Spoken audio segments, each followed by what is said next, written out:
Muy buenos días, ¿cómo estás? Espero que tengas un muy bello día lleno de la paz de Dios. Gracias, porque estás ahí, acompañándome. Hoy quiero contarte algo que me pasó. Voy a abrir mi corazón y voy a contarte lo que pasó hace muchos años atrás, cuando mi hijo más chico tenía 5 años. Yo tengo 3 hijos, Miriam, Pablo y Diego. Esta es una oración contestada a mi hijo más chico, Diego. Y bueno, como les dije, pasó hace muchos años atrás. Yo vivía al fondo, en un terreno al fondo, una casa. Había un patio adelante y luego había un salón que se usaba como templo. Era la congregación de Carapachay. Y bueno, a mí me encantaba escuchar todo lo que ahí se realizaba. Y mis niños desde chiquititos, los sábados yo los cambiaba, los preparaba, cruzaba el patio y los llevaba cada uno a su respectiva aula, según la edad que tenían. Y cada sábado los dejaba con sus maestras de escuela sabática y volvía a casa y yo no asistía al servicio. En el patio siempre había una diaconisa llamada Pilar, que estaba arreglando las flores, poniéndoles agua al florero para llevar las flores como ofrenda a nuestro Dios dentro del templo. Y siempre que me veía los sábados, cuando volvía a casa después de dejar a los niños en sus aulas, me hacía la misma pregunta: Katy, ¿hoy venís a la iglesia? A lo que yo le respondía: ay, Pilar, vos sabés, ganas tengo, pero mi marido no me deja. Y ahí terminaba toda la conversación, todos los sábados, día tras día, sábado tras sábado, ¿no? Todo, siempre sábado. Mes tras mes, año tras año, siempre me hacía la misma pregunta.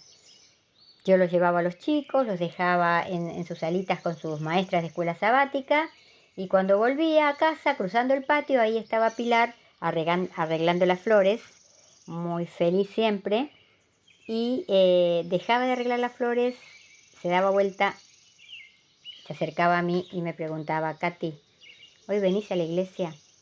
Y como siempre yo le respondía: no, ganas tengo, pero mi marido no me deja. Ella ya sabía lo que yo le iba a responder y yo sabía lo que ella me iba a preguntar. Y así pasaron los años, hasta que un sábado pasó algo diferente.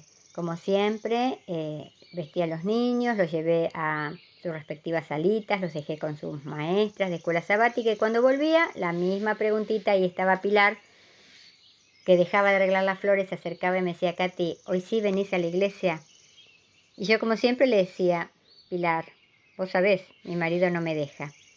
Me acuerdo que era verano, tenía un vestido mangas cortas, ella se dio vuelta, me tomó de los brazos con firmeza, me miró a los ojos y me dijo: ¿sabes, Katy? Yo, si estuviera en tu lugar, vendría igual. Y algo me hizo clic, es como que me desperté, me di cuenta y yo digo: tiene razón. Así que terminé de cruzar el patio, volví a casa, me cambié y fui a la iglesia. Cuando los niños terminan sus respectivas escuelitas sabáticas, entraban al templo donde estaba yo. Cuando entran los niños, mi hijo más chico, Dieguito, entró con su maestra de escuela sabática, Yolanda, que era una profesora del Instituto Adventista Balcarce. Y entonces yo me doy vuelta para que Diego venga a sentarse al lado mío. Y entonces veo que la profesora, que se queda atrás, la maestra de escuela sabática, empieza a llorar y me hace una seña para que salga del templo. Y yo salgo y ella, entre lágrimas, me cuenta que el sábado anterior, el sábado pasado, ella había tenido una conversación con los chicos en la clase y les había dicho: chicos, ustedes saben que para Dios no hay nada imposible. A lo que los niños de 4 y 5 años respondieron: sí, sabemos que Dios puede hacer cualquier cosa. Entonces la maestra Yolanda les dijo: bueno, Hoy le vamos a pedir a Dios algo que para nosotros es imposible, pero que Dios puede hacer posible. Y bueno, los niñitos fueron levantando la mano y cuando le tocó el turno a mi hijito Diego, él dijo, quiero pedirle a Dios que mi mamá desde el sábado que viene venga a la iglesia y nunca más deje de venir porque ella quiere, pero mi papá no la deja. Nadie me contó de esta oración, yo no sabía nada, pero Dios ya había armado todo para que yo pudiera estar presente. Y bueno, creo que fue un milagro de Dios porque de ese sábado llegué, por milagro de Dios, una oración contestada. Dios contestó la oración de un niño de 5 años y nunca más dejé de ir a la iglesia. Otro milagro de Dios. Y espero que nuestro Dios creador me siga acompañando para que siempre pueda seguir sirviéndole, adorándole y yendo a la iglesia. Ese es nuestro Dios, un Dios todopoderoso, un Dios de lo imposible, que nos ama y que quiere compartir con nosotros la vida eterna. Bien, ahora sí te pido que traigas tu Biblia y a orar antes de abrirla. Padre amante, gracias por tu palabra, gracias por tanto amor, gracias porque siempre estás dispuesto a ayudarnos, a confortarnos, a consolarnos y a salvarnos. Ahora al abrir tu palabra, que tu Espíritu Santo sea nuestro Maestro. Y Señor, tú sabes, cada ser humano es un mundo. Dejamos todo lo que tenemos en nuestro corazón en tus manos de amor, porque sabemos que lo que tú elijas siempre va a ser lo mejor para nosotros. Oro en el nombre de Jesús. Te amamos, Padre. Amén. La meditación de hoy lleva por título Leif Erikson. Y el versículo que lo encabeza está en Josué 24:15 y dice, escogeos hoy a quien sirváis, pero yo y mi casa serviremos a Jehová. Miren ese niño, dijo un anciano señalando al joven alto y pelirrojo. Es la imagen viva de su padre Erico. Ya es un buen peleador, asintió otro. Será un gran guerrero igual que su padre. Será más grande que yo, corrigió Erico el rojo.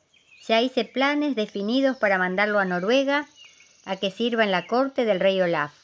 Aprenderá los modales de un noble y cuando regrese todos estaremos orgullosos de él. El perverso Erico no sabía que durante su exilio el rey Olaf de Noruega y su corte se habían convertido al cristianismo. Ya no adoraban a los dioses de Odín, Thor y Tyr, sino que ahora tenían fe y adoraban al único Dios verdadero, al Dios creador. Después de pasar unas semanas en Noruega, Leif Erikson declaró, yo también quiero ser cristiano, Jesucristo es mucho más poderoso que todos los dioses de mi padre. Estoy contento que hayas tomado esa decisión, dijo el rey Olaf. Cuando regreses a Groenlandia debes contar las buenas nuevas acerca de Jesús a todos. Pídele a Erico y a su gente que se conviertan al cristianismo igual que nosotros. Haré lo mejor que pueda, su majestad, prometió Leif, inclinándose ante el rey. Mi padre no es un hombre feliz y sé que Jesucristo haría la diferencia en su vida. No necesito un nuevo Dios, rezongó Erico, al oír lo que su hijo le decía acerca de su nueva religión. Odín, Thor y Tyr me bastan. No cambiaré. Aunque la mayoría de los habitantes de Groenlandia habían aceptado a Jesús, Erico se rehusó rotundamente e hizo lo posible para disuadir a su hijo. A pesar de todo, Leif se mantuvo fiel a Jesús. Dios te pide hoy que analices bien los pros y los contras antes de tomar tu propia decisión. Él espera que sigas el ejemplo de Leif Erikson, que dándole la espalda al mundo, siguió a Cristo. ¿Tendrás tú el valor de seguirlo hoy y siempre? Acordémonos de la promesa, todo lo puedo en Cristo que me fortalece. Por ahí solitos no podemos, pero si Dios está con nosotros, ¿quién contra nosotros? Bien, este trimestre estamos estudiando al profeta Isaías. El folleto se llama Isaías, consolaos, pueblo mío. Ya estamos por la lección 2 que lleva por título Crisis de liderazgo. El versículo que lo encabeza está en Isaías 6:1 y dice: en el año que murió el rey Usías, vi yo al Señor sentado sobre un trono alto y sublime, y sus faldas llenaban el templo. La lección del domingo 3 de enero lleva por título El rey está muerto, larga vida al rey. Y bueno, nos pide que leamos primero Isaías capítulo 6, versículo 1, que es el versículo que leímos, y después de este folleto, de esta lección, te voy a mandar el audiolibro de Segunda de Crónicas 26, que también nos pide que leamos o escuchemos. Se pueden ofrecer diferentes perspectivas con respecto a la muerte de este rey. Aunque el reinado de Usías fue largo y próspero, cuando ya era fuerte, su corazón se enalteció para su ruina, e intentó ofrecer incienso en el templo.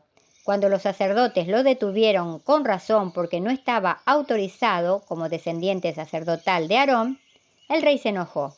En ese momento, cuando el rey rechazó la reprensión, el Señor lo hirió de inmediato de lepra, que tuvo hasta el día de su muerte, y habitó leproso en una casa apartada, por lo cual fue excluido de la casa de Jehová. Qué irónico que Isaías haya tenido una visión del rey puro, inmortal y divino en su casa templo, en el mismo año en que murió el impuro rey humano.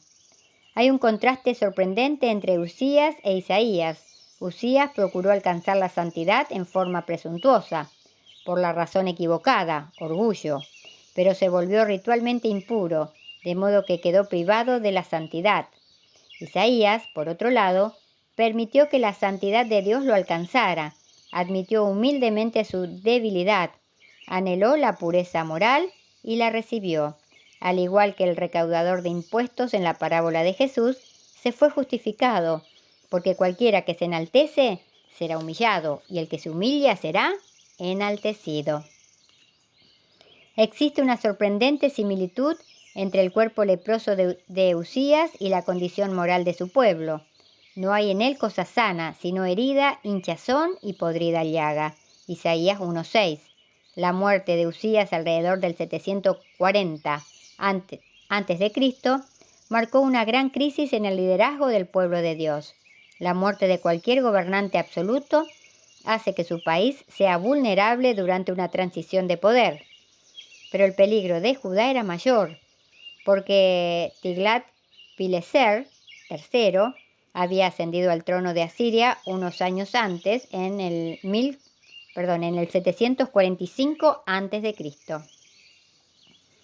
Inmediatamente se puso en pie de guerra, lo que convirtió a su nación en una superpotencia invencible que amenazaba la existencia independiente de todas las naciones del cercano Oriente.